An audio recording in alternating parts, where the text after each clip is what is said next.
So this first chapter is about what is the estimate, what is an estimate, estimate होता क्या है, estimate किस चीज को कहते हैं, और estimate में और बाकी चीजों में क्या फर्क है. तो let's start from the first chapter, what is an estimate. तो तीन चीजें यूज होती हैं एस्टिमेशन में सॉफ्टवेयर के अंदर. When you are calculating the size of the software and the cost of the software, there are three things you need to know. The first is estimate, second is target, and third is commitment. इन तीनों में difference पता होना चाहिए कि आप लोग estimate दे रहे हैं, टारगेट बता रहे हैं, या कमिटमेंट कर रहे हैं किसी के साथ. तो तीनों में क्या फर्क है. तो तीनों में फर्क ये है कि एस्टिमेट जो है, इसकी जो डेफिनेशन है वो है, an estimate is a prediction how long a project will take and how much it will cost. दो चीजों के बारे में है ये. एस्टिमेट क्या है, एस्टिमेट है कि प्रोजेक्ट पे कितना टाइम लगेगा, ठीक है, और उस पे कितना खर्चा होगा, ये एस्टिमेशन है. तो ये एस्टिमेशन हम लोग परफॉर्म करते हैं विद सम कैलकुलेशंस, जैसे कि हमने एक दो टेक्निक सीखी भी थी लाइन ऑफ कोड के थ्रू, फंक्शन पॉइंट्स के थ्रू, फिर कोकोमो मॉडल के थ्रू थोड़ी सी एस्टिमेशंस करना सीखे थे हम. डिफरेंट साइज की एस्टिमेशन करना, कॉस्ट की एस्टिमेशन करना, और टाइम की एस्टिमेशन करना. टारगेट जो है वो कहता है कि target is a statement of desirable business objective. अब टारगेट में और एस्टिमेट में क्या फर्क है, अगर कोई आपसे पूछता है कि एस्टिमेट क्या होता है और टारगेट क्या होता है, तो एस्टिमेट जो है वो हमेशा आपसे पूछा जाएगा, ठीक है, और टारगेट आपको हमेशा दिया जाएगा. जैसे कि मैं अगर आपको कोई काम दे रहा हूँ, तो मैं आपको टारगेट दे रहा हूँ अगर कोई करने के लिए, तो मैं आपसे पूछ नहीं रहा कि ये कितने टाइम और कितने पैसों में करोगे. मैं सिर्फ आपको टास्क दे रहा हूँ कि ये आपने करना है. तो टारगेट में और एस्टीमेट में क्या फर्क है कि एस्टिमेशन आपसे ली जाती है या एस्टीमेट आपसे पूछा जाता है. जैसे मैं आपसे पूछ रहा हूँ कि यार ये प्रोजेक्ट है, ये कितने टाइम में और कितने पैसों में बनाओगे, तो basically I am asking estimation from you people. The estimation is always taken from the developers या project managers, वहां से ली जाती है एस्टिमेशन, उनसे पूछा जाता है, लेकिन टारगेट उनको दिया जाता है, टारगेट उनसे पूछा नहीं जाता. ठीक है, जैसे बिजनेस कोई कंपनी है, कंपनी का जो ओनर है वो आपको कोई टारगेट दे रहा है काम करने के लिए, तो वो टारगेट देगा, वो आपसे ये नहीं पूछेगा कि ये कितने टाइम और कितने पैसों में करोगे. सो टारगेट क्या कहता है, कहता है target is a statement of desirable business objectives.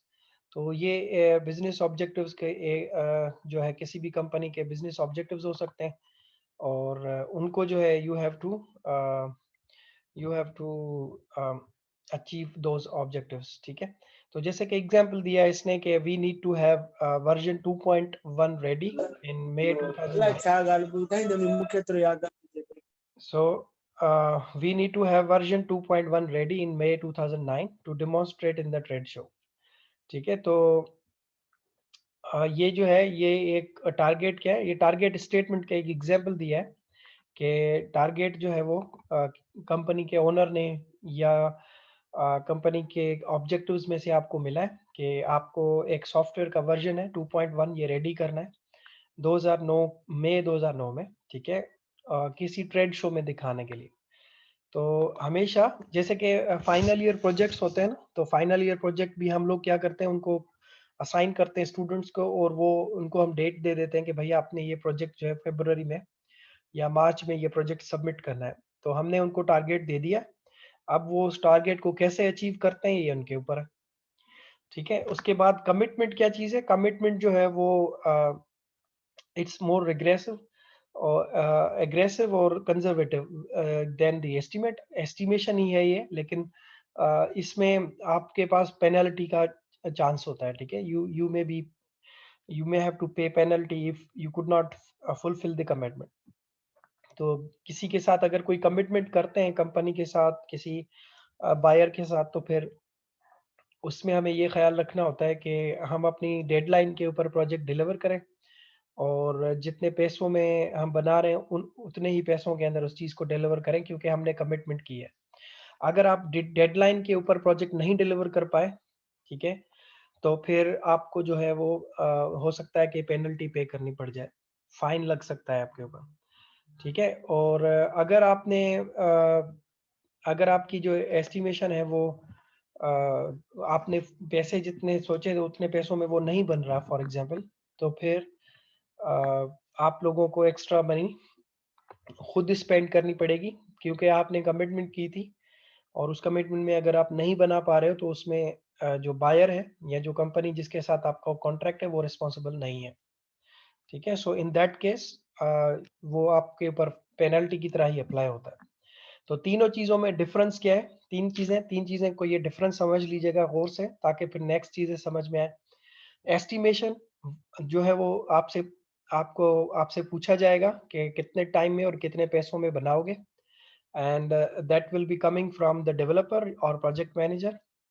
ठीक है, और जो टारगेट है वो कंपनी का ओनर या आपका जो बायर है वो आपको देगा, या ऊपर से मिलेगा आपको, और वो टारगेट आपको अचीव करना होगा।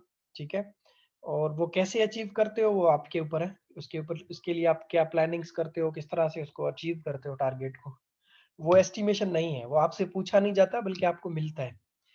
कमिटमेंट जो है वो एस्टिमेट ही है, लेकिन वो एग्रेसिव फॉर्म ऑफ एस्टिमेट है, जिसके अंदर आप लोगों के पास गुंजाइश नहीं है कि आप उसको आगे पीछे कर सकें। ठीक है, उसके अंदर अगर आप ज्यादा टाइम लगाएंगे तो पेनल्टी लगेगी, ज्यादा पैसा खर्च करेंगे तो भी पेनल्टी लगेगी। So it's in this case इसके अंदर पेनल्टी के चांसेस हैं। ठीक है, अब relationship between estimate and planning, plans और एस्टीमेट में क्या रिलेशनशिप होती है? तो estimation is not planning and planning is not estimation. तो ये ज़हन में रखें कि जो एस्टिमेशन है ना वो प्लानिंग नहीं है। प्लानिंग अलग चीज़ है और एस्टिमेशन अलग चीज़ है। मतलब मैं अगर आपसे पूछ रहा हूँ कि कितना टाइम में आप इस चीज़ को बनाएँगे और कितने पैसों में बनाएँगे, तो ये मैं आपसे एस्टिमेट पूछ रहा हूँ, ये प्लानिंग नहीं पूछ रहा आपसे मैं। ठीक है ना? आप मुझे प्लानिंग बताने बैठ जाएँ कि सर ये प्लान है मेरा और इस तरह से इसको चीज़ को मैं करूँगा। तो मैं ये पूछ ही नहीं रहा आपसे। मैं आपसे सिर्फ़ ये कह रहा हूँ कि मुझे एस्टिमेट दो कि कितने टाइम में और कितने पैसों में इस चीज़ को बनाओगे। ठीक है? तो आपने एस्टिमेट देना है, प्लानिंग नहीं देनी है मुझे। प्लानिंग क्यों देंगे उसके बारे में थोड़ा डिस्कस करते हैं नेक्स्ट स्लाइड पे। अच्छा, the goal of estimate is accuracy. ठीक है, एस्टिमेशन हम क्यों लेते हैं? ताकि हमें एक्यूरेसी मिले। The goal is not to seek particular result, result achieve करना एस्टिमेशन का काम नहीं है। हम लोग एस्टिमेट दे देते हैं, उसको अचीव करने के लिए अलग से चीजें करनी पड़ती हैं। वो अचीव कैसे होगा वो दैट्स अनदर पार्ट। लेकिन एस्टिमेशन क्यों करते हैं? ताकि हम अपनी एक्यूरेसी ला सकें कि इतने टाइम में और इतने पैसों में ये चीज़ बन सकती है।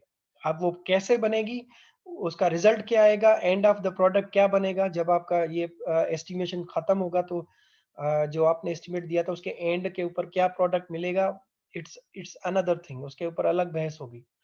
सो the goal of planning is to achieve particular result. ठीक है, तो प्लानिंग का क्या चीज़ है? प्लानिंग रिजल्ट के साथ कंसर्न है, प्लानिंग एस्टिमेशन के साथ कंसर्न नहीं है, प्लानिंग एक्यूरेसी के साथ कंसर्न नहीं है। ठीक है, planning is not concern with it is not concern with the accuracy, rather it's concern with the result.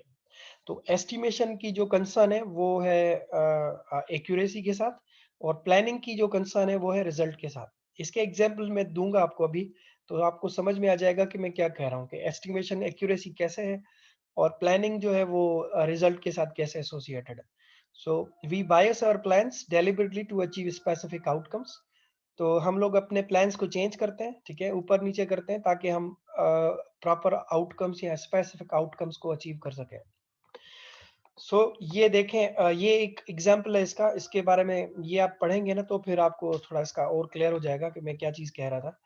तो ये एक डिस्कशन है दो बंदों के बीच में। तो project stakeholder sometimes miscommunicate about these activities. तीन चीजें हैं जिनके बारे में वो मिसकम्युनिकेट करते हैं और उसके बाद फिर वो लोग फंस जाते हैं। तो लेट्स टॉक अबाउट एस्टिमेशन और प्लानिंग, और दूसरा था हमारा टारगेट। इनमें क्या फर्क होता है? ठीक है, टारगेट में, एस्टिमेशन में और प्लानिंग में, कमिटमेंट में, इनमें क्या डिफरेंसेस हैं और ये कब यूज होता है? तो थोड़ा सा ये डिस्कशन पढ़ते हैं और फिर समझ में आएगा। तो कहता है कि एक एग्जीक्यूटिव है कंपनी का, उसने कहा how long do you think this project will take? ये प्रोजेक्ट मैनेजर से पूछ रहा है। एग्जीक्यूटिव जो है वो बिजनेस कंपनी का कोई समझ लें कि एग्जीक्यूटिव बंदा है, वो पूछ रहा है प्रोजेक्ट मैनेजर से कि आपको क्या लगता है कि ये प्रोजेक्ट कितना टाइम में बनेगा। So we need to have this software ready in 3 months trade show. 3 महीने में ये मुझे सॉफ्टवेयर चाहिए फॉर एग्जाम्पल ट्रेड शो के लिए। I can not give you any more team members, आपको मैं ज्यादा टीम मेंबर भी नहीं दे सकता। So you all you'll have to do the work with current staff. Here's the list of features we will need. तो project जो मालिक है कंपनी का या एग्जीक्यूटिव है कंपनी का, वो क्या कह रहा है? वो कह रहा है कि भाई ये सॉफ्टवेयर चाहिए मुझे 3 महीने में, ठीक है, और ये मुझे ट्रेड शो में दिखाना है, और मैं आपको ज्यादा टीम मेंबर भी नहीं दे सकता, और ये फीचर्स की लिस्ट है जो मुझे चाहिए इसमें। तो प्रोजेक्ट लीड क्या कहता है उसको? प्रोजेक्ट मैनेजर यानी कि जो प्रोजेक्ट करवाएगा एग्जीक्यूट, वो क्या कहता है? कहता है let me crunch some number and get back to you. तो कहता है ओके, मुझे थोड़ा इस पे कैलकुलेशंस करने दे और फिर मैं वापस आपसे बात करता हूँ। थोड़ी देर के बाद लेटर प्रोजेक्ट लीड वापस आया और उसने आके बताया कि we have estimated this project will take 5 month. तो कहता है कि हमने एस्टिमेशन की है कि ये प्रोजेक्ट जो है 5 महीने लगेंगे इसको बनाने में। ये कितने महीने में कह रहा है? एग्जीक्यूटिव कह रहा है 3 महीने में ये प्रोजेक्ट चाहिए, ट्रेड शो में दिखाना है मुझे। और प्रोजेक्ट लीड क्या कह रहा है उसको? कह रहा है कि ये प्रोजेक्ट हमने एस्टिमेट किया है तो ये 5 महीने में बनेगा। ठीक है, तो एग्जीक्यूटिव जो है वो नाराज हो गया और वो कहता है कि 5 month, didn't you hear me? I said we need to have this software ready in 3 month for a trade show. तो आपको आपको समझ नहीं आया कि हमें ये सॉफ्टवेयर 3 महीने में चाहिए ट्रेड शो में दिखाने के लिए, और आप मुझे कह रहे हो कि 5 महीने लगेंगे। नाउ इस कम्युनिकेशन से जो ये डायलॉग्स लिखे थे, ये जो कम्युनिकेशन आपको अभी मैंने पढ़ के बताई है, इसमें आपको ये समझ में आया कि जो एग्जीक्यूटिव है उसके पास 3 महीने, और वो सॉफ्टवेयर 3 महीने में चाहता है और टीम मेंबर्स भी नहीं दे सकता, और प्रोजेक्ट लीड जो है वो उसको कह रहा है कि 5 महीने में बनेगा और इससे कम में तो बन नहीं सकता ये। तो इस एग्जाम्पल से ये पता लगता है कि from the previous example both the executive and the project lead will walk away considering that the others are irrational. दोनों एक दूसरे के बारे में ये सोचेंगे कि यार ये पागल है। वो सोचेगा कि एग्जीक्यूटिव जो है वो पागल है, वो समझ नहीं रहा रियलिटी को, और प्रोजेक्ट लीड जो है उसके बारे में एग्जीक्यूटिव ये सोचेगा कि यार ये प्रोजेक्ट लीड मेरा जो है ना ये काम का नहीं है, इसको काम करवाना नहीं आता। सो बिजनेस एग्जीक्यूटिव वाज आस्किंग, असल में मसला क्या था इस कम्युनिकेशन में? इस कम्युनिकेशन में मसला ये था कि जो बिजनेस एग्जीक्यूटिव है ना, वो टीम लीड से प्लानिंग मांग रहा था टारगेट को अचीव करने के लिए।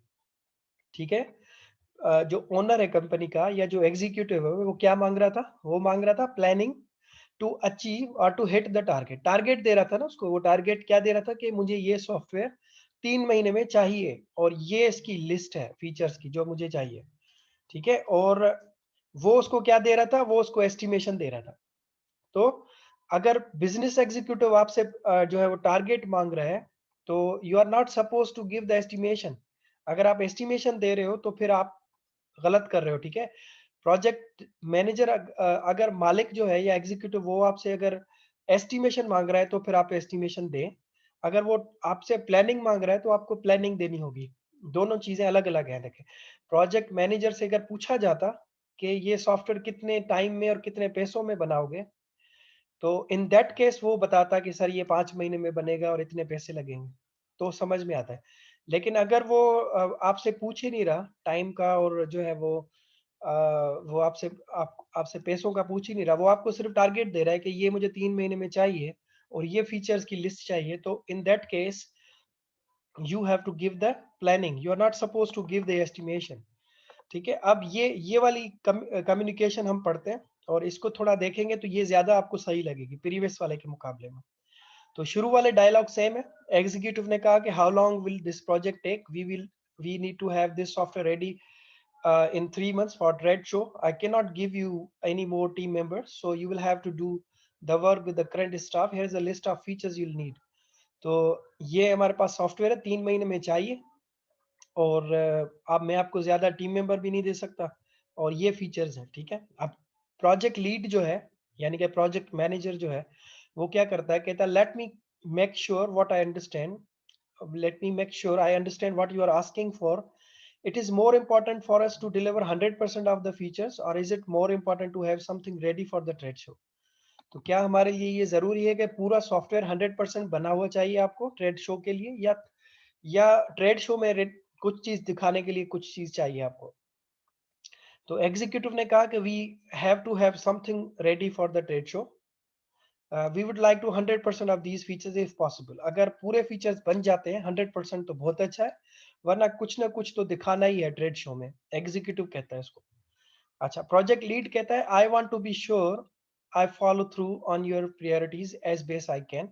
If I turns out we can't deliver 100% of the features by the trade show, should we be ready to ship what we have got to the trade show time, or should we plan to slip the ship date beyond the trade show?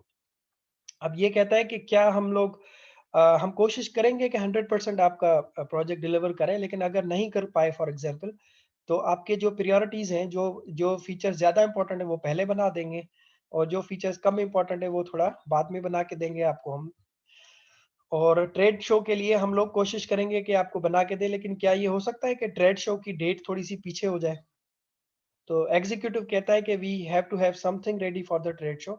So if push comes to show, we have to ship something even if it isn't 100% of what we want.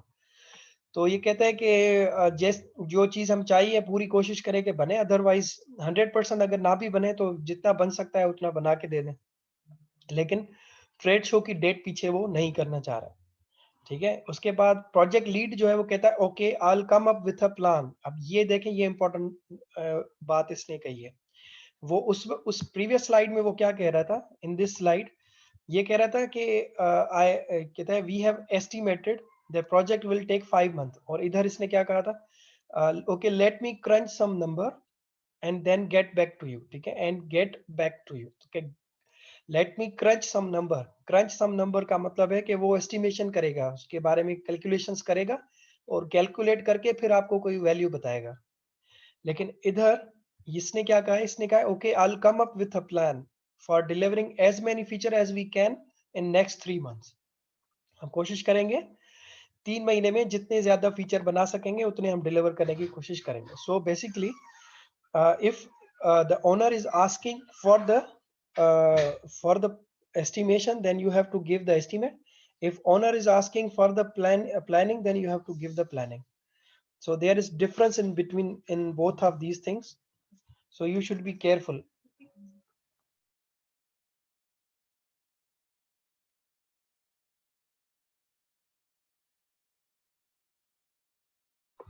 Okay, so I hope it's clear. अगर if you have any question you can ask me. 3 चीजें मैंने आपको अब तक समझाई हैं जो कि आपको इसके अंदर ध्यान रखना है. एक मैंने आपको एस्टिमेशन समझाया कि एस्टिमेशन हमेशा आपको मिलेगा. ठीक है, और एस्टिमेशन आपको आपसे पूछा जाएगा. ठीक है, आपको मिलेगा नहीं, सॉरी, बल्कि आपसे पूछा जाएगा, जिसमें आप टाइम बताएंगे और पैसा बताएंगे. टारगेट, उसके बाद था टारगेट. टारगेट आपको हमेशा मिलता है, आपसे पूछा नहीं जाता. और टारगेट के लिए, टारगेट अगर आपको दिया जाता है तो आपसे प्लानिंग पूछी जाती है कि इस टारगेट को अचीव करने के लिए आपका क्या प्लान है. ठीक है, एस्टिमेशन जब आपसे पूछी जाती है तो एस्टिमेशन आप लोग देते हैं. उसके लिए फिर आप एक्यूरेसी बताते हैं कि ये एस्टिमेशन कितना एक्यूरेट है. जैसे अगर मैं आपसे कह रहा हूँ कि ये 3 महीने में बन जाएगा, तो आप मुझसे क्या पूछेंगे कि कितने परसेंट श्योर है, कितना परसेंट श्योर है कि ये 3 महीने में बनेगा. तो आप लोग मुझसे एक्यूरेसी पूछेंगे, प्लानिंग नहीं पूछेंगे. ठीक है, प्लानिंग तब पूछेंगे जब टारगेट आपने दिया हो और आप मुझे कहें कि आप मुझे ये बनाना है. नाउ गिव द प्लानिंग, किस तरह बनाएंगे इसको 3 महीने में. सही है. उसके बाद कमिटमेंट जो है वो वही एस्टिमेशन ही है, लेकिन इट्स एग्रेसिव एंड कंजर्वेटिव. इसमें there is no any room for the change, और इसकी पेनल्टी है अगर आप इसको मिस करते हो तो.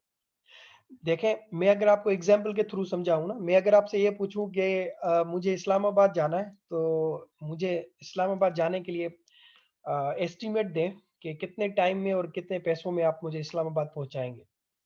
ठीक है, तो मैं आपसे क्या पूछ रहा हूँ, कितने टाइम में और कितने पैसों में मुझे इस्लामाबाद आप पहुंचाएंगे. तो this is what I am asking for the estimation, कि मुझे कितने टाइम और कितने पैसों में मुझे इस्लामाबाद जाना है, तो कितने टाइम और पैसों में पहुंचाएंगे आप मुझे. लेकिन अगर टारगेट की बात करूं, तो टारगेट में मैं अगर आपसे ये कहूं कि मुझे 15 घंटे में ना इस्लामाबाद पहुंचना है, अब आप इसकी प्लानिंग करो कि मुझे कैसे पहुंचाओगे वहां पे। अब मैं आपसे एस्टिमेशन नहीं पूछ रहा, बल्कि मैं आपको टारगेट दे रहा हूं कि मुझे इस्लामाबाद पहुंचना है 15 आवर्स में। एंड कैसे पहुंचाते हो ये आपका मसला है, आप इसकी प्लानिंग करो और मुझे बताओ। ठीक है, तो in that case you are not suppose to give me the estimation. ऐसा ना हो कि आप मुझे आके कहें कि सर हमने एस्टिमेट किया है और हमें लगता है कि 24 घंटे से पहले आप इस्लामाबाद नहीं पहुंच सकते। तो ये तो आपने मुझे एस्टिमेशन दे दिया और ये मैंने आपसे मांगा नहीं था। मैं आपसे ये कह रहा था कि मेरे पास 15 घंटे हैं सिर्फ, और इन 15 घंटों में मुझे इस्लामाबाद पहुंचाओ। कैसे पहुंचाते हो ये आपका मसला है, you have to come up with a plan. अगर आप नहीं कर सकते तो फिर मैं किसी और को प्रोजेक्ट दे दूंगा, ठीक है, वो कर लेगा आपकी जगह पे। सो देयर इज डिफरेंस, ठीक है, ये चीज आप जहन में रखिएगा। टारगेट में और एस्टिमेशन में फर्क है, और इन दोनों में एक पे प्लान चाहिए होता है और एक पे एक्यूरेसी चाहिए होती है। अच्छा, अब एस्टिमेशन अगर आपसे कोई पूछता है तो आप एस्टिमेशन कैसे दें, उसके बारे में आप क्या सोचते हैं? तो ये कहते हैं कि सिंगल पॉइंट एस्टिमेशन जो है, नॉर्मली हम लोग सिंगल पॉइंट एस्टिमेशन देते हैं, जो कि नहीं देनी चाहिए। ठीक है, जैसे एग्जांपल में यहाँ लिखा है the project will take 14 weeks. Project को कंप्लीट करने में 14 हफ्ते लगेंगे। ये इस तरह की एस्टिमेशन जो है ना, इसको सिंगल पॉइंट एस्टिमेशन कहा जाता है। सिंगल पॉइंट क्यों? क्योंकि आपने एक पॉइंट बताया ना, कितने बताया, 14 वीक्स बताया ना, this is single point. Single point की सक्सेस के जो रेट है ना, सक्सेस के जो चांसेस है वो कम होते हैं, याद रखिएगा। ठीक है, यानी कि उसके कामयाबी के जो चांसेस हैं या उसकी जो कंप्लीशन के चांसेस हैं वो कम होते हैं। वो इसलिए कम होते हैं क्योंकि उसमें हम लोग अपनी रिस्क फैक्टर को ऐड नहीं किया होता हमने।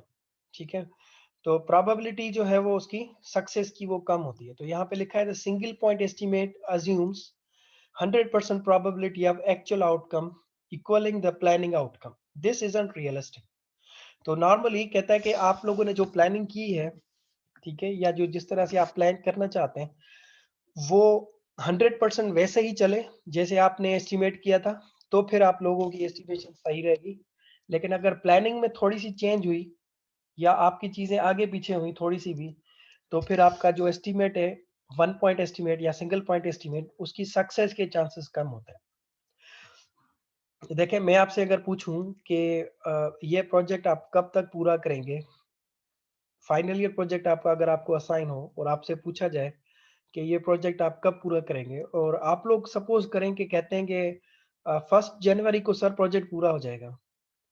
तो ये जो आपने मुझे कहा है ना 1 जनवरी को ये पूरा हो जाएगा, this is what you are giving me the single point estimate. Single point estimate जब आपने मुझे दे दिया, तो अब इसके सक्सेस के चांसेस बहुत कम है, क्योंकि जरूरी नहीं है कि ये प्रोजेक्ट 1 जनवरी को बन जाए। हो सकता है ये 1 जनवरी के बाद बने, हो सकता है 1 जनवरी से पहले बने, या हो सकता है 1 जनवरी को ही बने। ठीक है, तो इसमें प्रोबेबिलिटी ऑफ सक्सेस जो है, प्रोबेबिलिटी या सक्सेस के चांसेस जो है वो कम है। तो आपने जो एस्टिमेट दिया है वो कभी भी कोशिश करें कि कभी भी सिंगल पॉइंट एस्टिमेट ना दें। ठीक है, क्योंकि उसमें रिस्क फैक्टर एडेड नहीं होता, और रिस्क लाइफ में आपको पता है कभी भी आ सकता है, किसी भी स्टेज के ऊपर रिस्क इन्वॉल्व हो सकता है प्रोजेक्ट के अंदर। तो प्रोजेक्ट के अंदर अगर रिस्क इन्वॉल्व होगा तो उसके सक्सेस के चांसेस भी कम हो जाते हैं। सही है। सो सिंगल पॉइंट एस्टिमेट, ये जो पिंक कलर की लाइन शो हो रही है ना, this shows single point estimate, ये यहाँ पे जाके खत्म होगा। ये 100% का मतलब है कि इधर ये कंप्लीट होगा, और 100% लाइकली है। 100% लाइकली का मतलब होता है कि प्रोबेबिलिटी ऑफ सक्सेस इज 100%। लेकिन 100% श्योरिटी किसी भी चीज में नहीं होती। सही है, रियल लाइफ में भी जो काम आप लोग करते हैं, उसमें भी आप लोग सोचें अगर कि किसी भी चीज की आप 100% गारंटी नहीं देते। ठीक है, आप लोग नॉर्मली हम जब बातें करते हैं तो उसमें भी हम लोग कहते हैं कि इंशाल्लाह ये चीज हो जाएगी, या अल्लाह ने चाहा तो ऐसा हो जाएगा। तो ये हम ऐसा क्यों कहते हैं? क्योंकि हमें भी पता है कि 100% जो प्रोबेबिलिटी है वो हम कर ही नहीं सकते, हम कह ही नहीं सकते, because in everything we have got risk factor, and risk factor की वजह से हम सिंगल पॉइंट एस्टिमेट कभी भी नहीं देना चाहिए। ठीक है, तो इस स्लाइड में आपको जो समझना है वो ये समझना है कि सिंगल पॉइंट एस्टिमेट कभी भी नहीं देना चाहिए, और उसके प्रोबेबिलिटी ऑफ सक्सेस या उसके जो सक्सेस के चांसेस हैं वो कम होते हैं। इसलिए आपको हमेशा प्रोबेबिलिटी को चेक करके उसके बाद उसकी एस्टिमेशन देनी चाहिए। सो कहता है accurate software estimate acknowledge that the software project are sealed by uncertainty from all quarters. तो सॉफ्टवेयर एस्टिमेशन में कहता है कि सॉफ्टवेयर के अंदर अनसर्टेनिटी हर तरफ से होती है, ठीक है। The various sources of uncertainty means the project outcome follow the probability distribution. अब क्योंकि वेरियस जो है ना अनसर्टेनिटी सोर्सेज होते हैं प्रोजेक्ट के अंदर, तो इसलिए उसके अंदर जो आउटकम्स हैं प्रोजेक्ट के, वो जो हम सोचते हैं ज़रूरी नहीं है वैसे ही आए। तो हो सकता है कि वो उसमें प्रोबेबिलिटी है, प्रोबेबिलिटी डिस्ट्रीब्यूशन है, तो इसलिए सक्सेस के चांसेस भी 50% हो सकते हैं और फेल्यूर के चांसेस भी 50% हो सकते हैं। तो इसलिए सिंगल पॉइंट एस्टिमेट तो कभी नहीं देना चाहिए।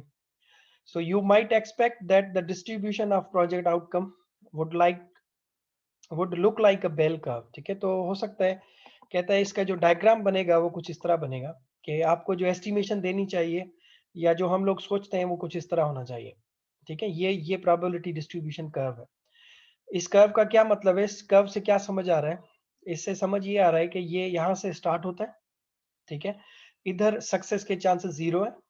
जैसे जैसे ये प्रोजेक्ट बनाना स्टार्ट किया तो सक्सेस के चांसेस बढ़ते जाते हैं, ठीक है। अगर सब कुछ प्लानिंग के हिसाब से चलता है तो ये 50% चांसेस हैं कि आप टाइम पे प्रोजेक्ट डिलीवर करोगे, ठीक है। और 50% चांसेस इस तरफ जो नीचे जा रहा है, इसका मतलब है कि इसमें अनसर्टेनिटी है, हो सकता है कि प्रोजेक्ट जो है वो टाइम पे डिलीवर ना हो, ठीक है। ये जो डॉटेड लाइन शो कर रहा है, दिस डॉटेड लाइन मींस कि if everything is going according to the plan, ठीक है, तो इसमें हो सकता है कि यहाँ तक अगर आपकी प्रोबेबिलिटी अगर सही तरह से काम होता है तो हो सकता है 50% चांसेस हैं कि प्रोजेक्ट आपका टाइम पे डिलीवर हो जाएगा, ठीक है, या प्रोजेक्ट टाइम पे बन जाएगा।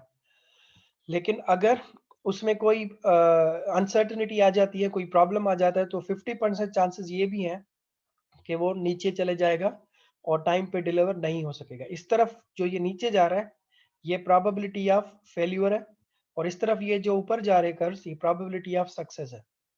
तो 50% चांसेस हैं कि ये टाइम पे पूरा होगा और 50% चांसेस हैं कि ये टाइम पे पूरा नहीं होगा। लेकिन अब इसमें नीचे पढ़ते हैं, कहते हैं a common assumption is that the software outcomes project software project outcomes follow a bell curve. ये बेल की तरह है ना, जैसे घंटी होती है, जैसे उसी तरह कर्व बनी है, देखें। ये यहाँ से अगर ऐसे नीचे से इसको लाइन लगा दूं तो ये बेल बन जाएगी जैसे। तो ये कहता है कि इस तरह फील होता है कि जैसे सॉफ्टवेयर के जो प्रोजेक्ट के आउटकम्स हैं वो बेल कर्व की तरह होते हैं। लेकिन दिस assumption इज इनकरेक्ट, लेकिन ये गलत है, कहता है because there is no limit how efficiency project can team can complete any given amount of work. So इस चीज का तो चले हम लोग सोच सकते हैं कि हम कितना अच्छा काम कर सकते हैं और सब कुछ सही रहा तो हम लोग टाइम पे कर सकते हैं।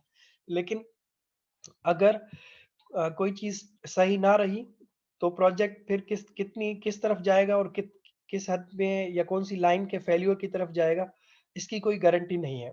तो इसलिए इस तरफ वाली जो कर्व है, ये वाली कर्व तो ठीक है, समझ आता है कि हम लोग बहुत अच्छा काम करेंगे और हम अकॉर्डिंग टू प्लान काम करेंगे और ये प्रोजेक्ट हो सकता है सक्सेस की तरफ चला जाए। लेकिन ये जो लाइन है ना, इसकी कोई गारंटी नहीं है, इस तरफ जो फेल्योर वाली लाइन है, ठीक है।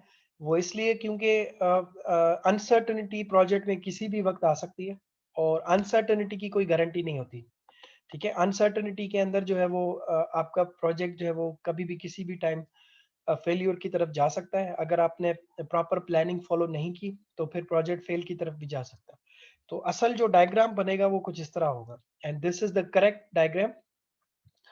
So in the reality, there is limit on how well a project go, with no limit on how poorly project can go. So there should be long tail on the right side of the probability distribution. तो कहता है कि यहाँ से इस तरफ तो चलो हम लोग कोशिश करेंगे कि बहुत अच्छा काम करेंगे और हम लोग अपनी एफिशिएंसी के हिसाब से अपना कोशिश करेंगे कि प्रोजेक्ट को बहुत अच्छा तरीके से बनाए, अच्छे तरीके से बनाए। लेकिन अनसर्टेनिटी प्रोजेक्ट में होती है जिसका हमारे पास कोई भी गारंटी नहीं है और किसी भी वक्त अनसर्टेनिटी हो सकती है। तो इसलिए इस तरफ लॉन्ग टेल होगा इसका। लॉन्ग टेल क्यों है? क्योंकि uncertainty can occur at any stage of the project. तो जब तक प्रोजेक्ट डिलीवर नहीं हो जाता तब तक ये पिंक लाइन एक्सटेंड होके यहाँ तक जा रही है। तो इसका मतलब है कि इसमें अनसर्टेनिटी है कि प्रोजेक्ट पूरा होगा टाइम पे या नहीं होगा। अब देखें, मैं आपको इसको एग्जांपल के थ्रू बताता हूँ कि जब कोरोना नहीं था, तो हम लोगों ने सपोज करें क्योंकि कोई प्रोजेक्ट उठाया था और हमने क्लाइंट के साथ प्रॉमिस किया था कि हम लोग ये प्रोजेक्ट आपको 3 महीने में बना के दे देंगे, ठीक है? अब ये बात है फॉर एग्जांपल दिसंबर 2019 की बात है, सही है? अब दिसंबर 2019 में जो है वो कोरोना केसेस स्टार्ट हुए, लेकिन पाकिस्तान में उस वक़्त कुछ भी नहीं था, पाकिस्तान में सब कुछ नॉर्मल था। हमने प्रोजेक्ट उठा लिया, हम प्रोजेक्ट पे काम कर रहे हैं और ये प्रोजेक्ट यहाँ से सपोज करें स्टार्ट हुआ है और ये प्रोजेक्ट काम में हम लोग डेवलपमेंट फेज में है इस तरफ। अब फ़रवरी में जब यूनिवर्सिटी बंद हुई और हमारे मुल्क में लॉकडाउन लग गया, फ़रवरी के एंड में और मार्च के बिगिनिंग में लॉकडाउन लगने की वजह से सब कुछ बंद हो गया। तो ये देखें, ये जो टेल नीचे पूरी इस तरफ जाएगा, this is the uncertainty of the project, ठीक है? अब ये अनसर्टेनिटी का हमने सोचा ही नहीं था कि कोरोना भी आ सकता है और वो लॉकडाउन भी हो सकता है और सब कुछ बंद हो जाएगा और हमारा काम रुक जाएगा। ठीक है? अब देखें, ये अनसर्टेनिटी होती है प्रोजेक्ट के अंदर कि हम लोग पॉजिटिव एस्पेक्ट के बारे में तो सोचते हैं, लेकिन नेगेटिव एस्पेक्ट के बारे में कभी हम सम टाइम नहीं भी सोच रहे होते। तो इन दैट केस ये लॉन्ग टेल शो करता है कि ये चीज़ तो आपके कंट्रोल में है, इस तरफ वाली चीज़, लेकिन ये वाली चीज़ आपके कंट्रोल में नहीं है। ठीक है? Uncertainty can occur at any stage of the project and uncertainty जो है वो आपके कंट्रोल में नहीं होती है। वो कभी भी किसी भी वक़्त हो सकती है और वो आपके प्रोजेक्ट को फेल्योर की तरफ ले जा सकती है। So you have to be very careful about this thing.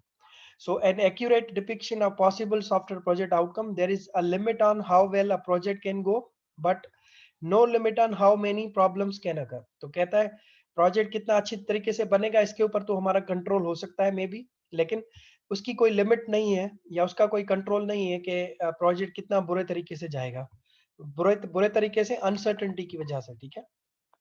अच्छा, उसके बाद ये दिखाता है कि जितने आपने अगर आप मल्टीपल पॉइंट एस्टिमेशन बताएँगे या सिंगल पॉइंट एस्टिमेशन बताएँगे तो उसकी प्रोबेबिलिटी ऑफ सक्सेस कुछ इस तरह होती है।